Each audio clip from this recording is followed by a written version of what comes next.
Hey guys, welcome back. So today's video is going to be a video about being a new parent and the things that nobody tells you about having a newborn, having your baby. There are some obvious ones, like we all know, babies pee and poop like constantly and all they want to do is eat and sleep and poop, you know, and you're not going to get a lot of sleep. We've all heard those, so I'm going to skip the obvious ones. And if you hear cooing, Daisy is right here. She's about 2 months old now. And I'm going to talk to you about the things that I didn't expect, or maybe I knew, but like I think that there's a chance that some of you might not know. And that's just because I've been around a lot of babies, you know, we have a lot of cousins and stuff. But I'm going to end up picking her up probably at some point. She's sitting in her rock and play, playing around. I handed her a makeup brush, so she's just like playing with it. Don't worry, she can't quite put things up to her mouth yet, so she's just hanging out. Okay, so let's go. First thing is that I used to think that I'd have to check her diaper to know if she peed or pooped all the time. Like, I wouldn't know. And I've seen, like, women who are not, like, of the older, our older generation, who they didn't have the diapers that had, like, the stripe that turns a color when it's wet. And they actually, like, open the side of the diaper and, like, peek in or, like, look down the back of the diaper to see it. Now, our diapers nowadays have the stripe that's yellow when it's a brand new diaper, and then it turns blue when the baby has wet the diaper. Now, the stripe isn't like 100% always going to work, and if they only peed and it went towards the front, the back of the diaper might not look blue, or if they pooped and it only hit towards the back, the front of the diaper might appear like it's a yellow stripe, so it's still clean, but it's actually dirty. Yes, that is true. But guys, you can tell if it's a dirty diaper, okay? First of all, it gets really puffy and like large. Like, sorry if you hear the garbage man. This is my life right now. Everything, nothing goes the way you want it to. So it gets puffy when it's full of pee. Like, the diaper is bigger and it's heavier, and you can tell that. Also, I can hear my baby poop from the other room. Like, across the room, I can hear, like, shooting, like, liquid poop coming out. Almost always. So I always thought, as a new parent, that I was going to have to, like, check her every time.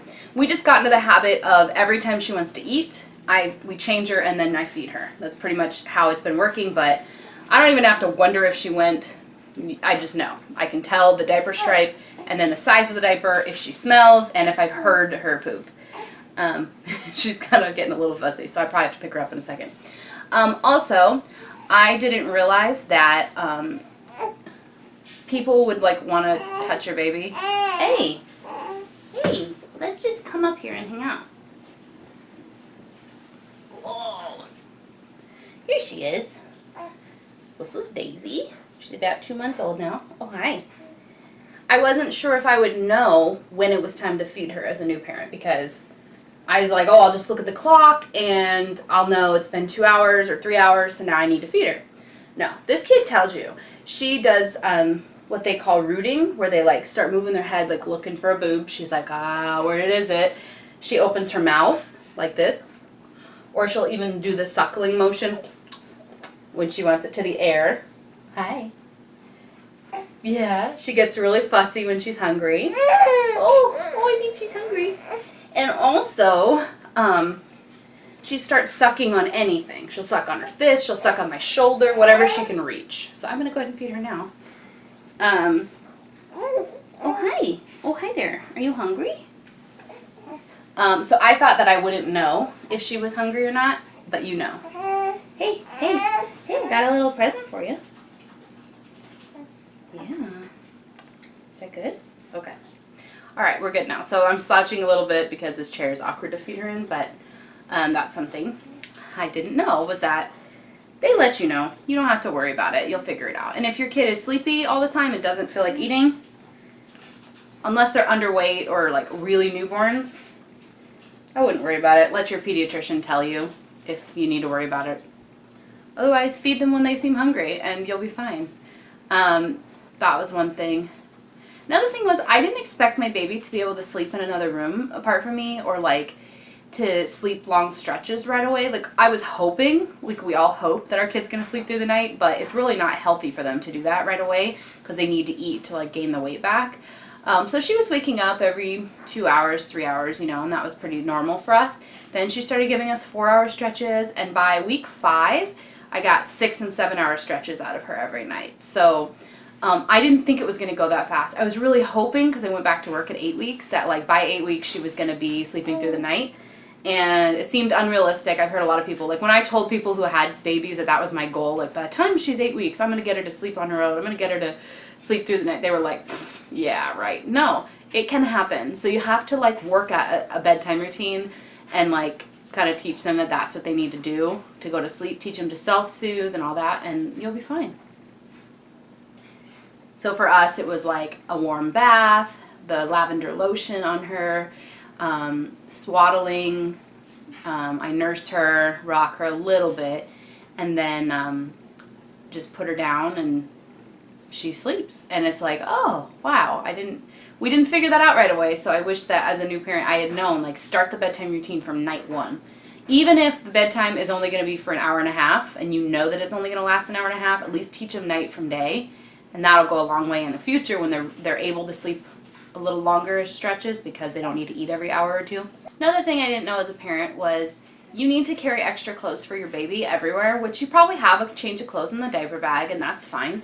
But sometimes they soil even more than their outfit they're wearing plus the extra outfit you brought. So have like 2 or 3 extra outfits and have something that's a size up in there in case you forget to change it out.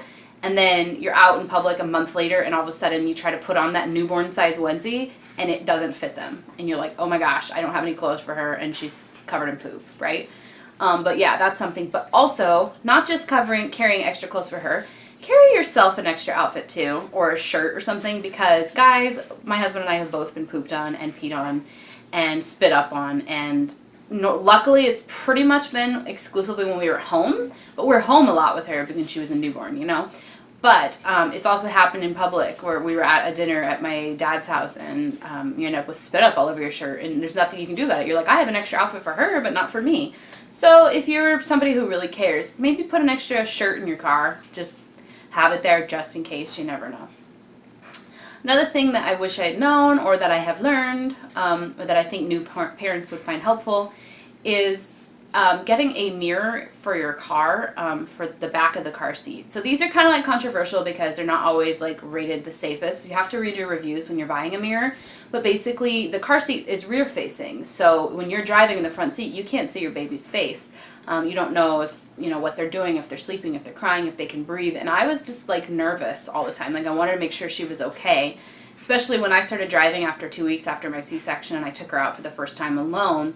I couldn't see her and it made me sad. So putting a mirror on that back seat so that she's facing that back so you can see her in the mirror just gives you peace of mind. And it's a pretty inexpensive thing to do, but it helps you be able to see your baby. So it's a win-win for me. Just find one that has decent like safety ratings and stuff and good reviews. They're pretty affordable. I think they're like $15 to $25 on Amazon. Another thing that I didn't know or I wish I had known is everything takes longer when you have a baby. And nothing goes according to your plan and your schedule. So I always say, like, she crapped on my plans. Like, you'll be ready to go, and then she'll need a diaper change, so you're running late.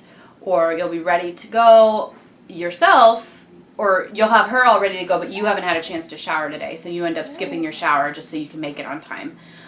Sometimes it's like you're 3/4 of the way through your makeup, baby has a meltdown and you're like, well, I guess I'm not wearing mascara today, you know. Like you gotta go.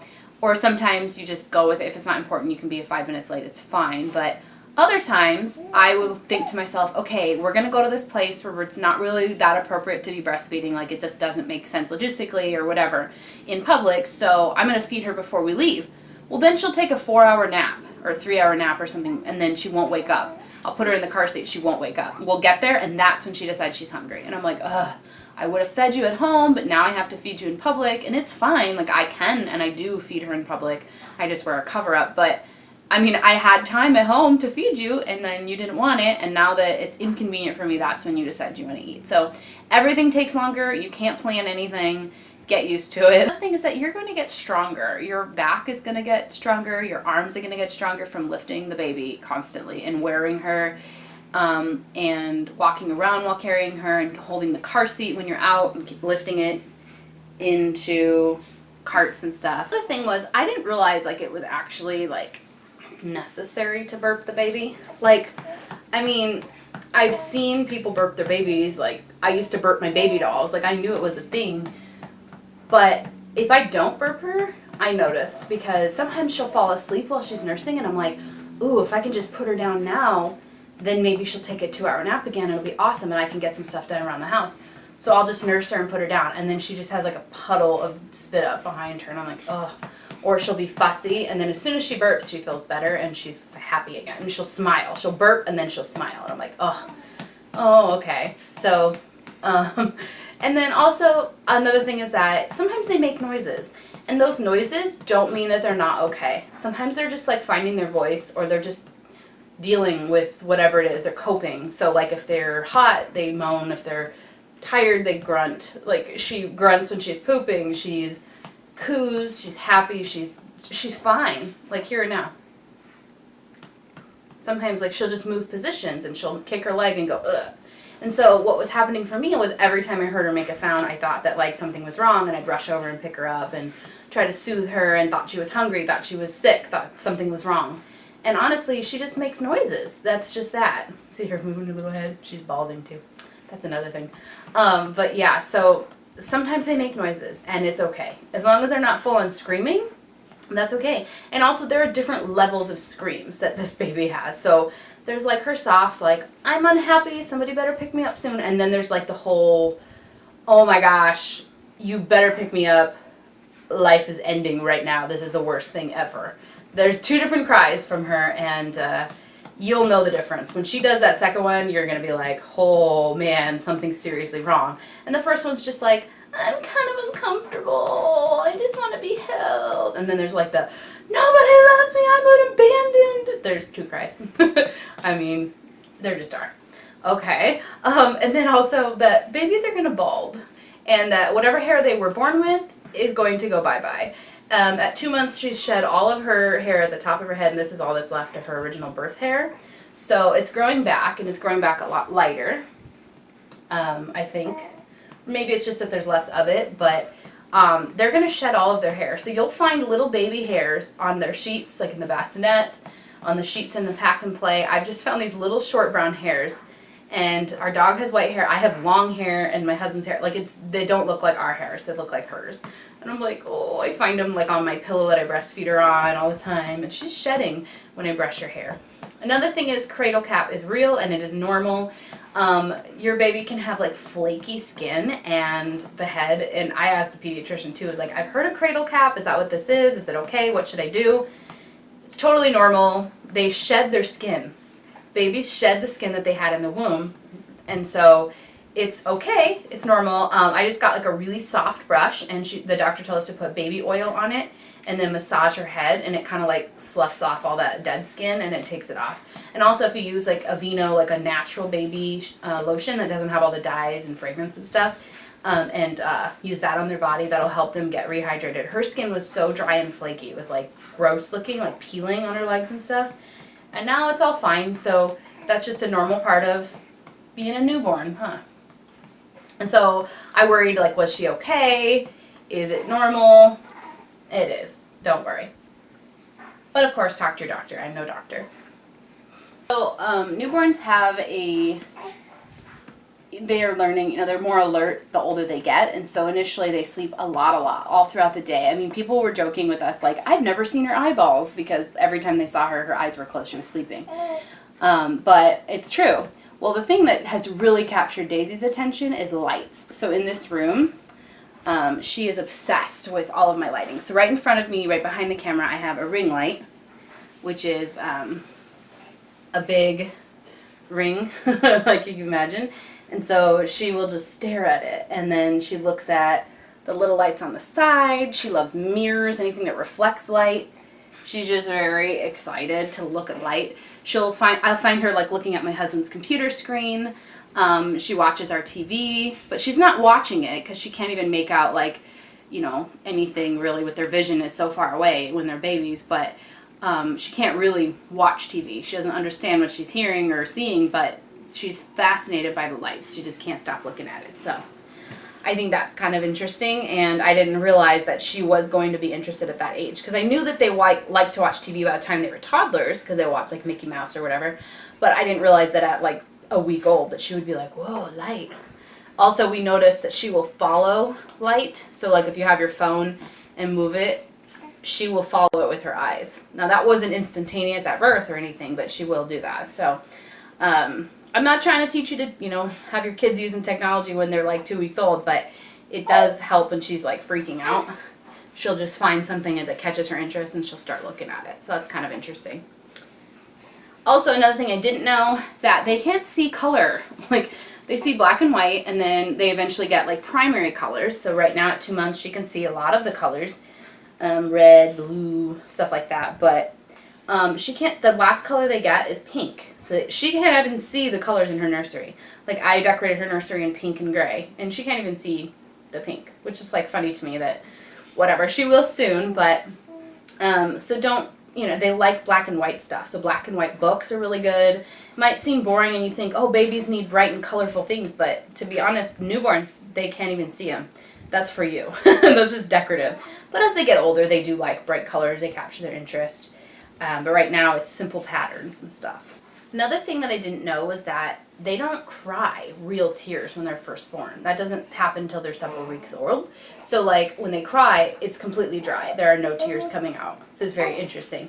Then the first time I saw actual tears come out, I was like, oh, I didn't know that. It's kind of cool. And then also, she started drooling like a ton. I don't know, like a month or month and a half old, like just like drooling constantly, like trying to suck on everything and just not swallowing her spit. And I'm like, what is going on? And then I read that their salivary glands, like where you salivate, they weren't like developed until now. And now like she doesn't know how to swallow all that spit. Like she's just producing more spit. And I'm not a doctor. You could Google this for yourself, but I thought that was really interesting because I thought it was because she can't possibly be teething at a month or 2 months old. And then I read that it's just they're learning to like deal with it. Oh, look at that yawn. Oh, you're cutie.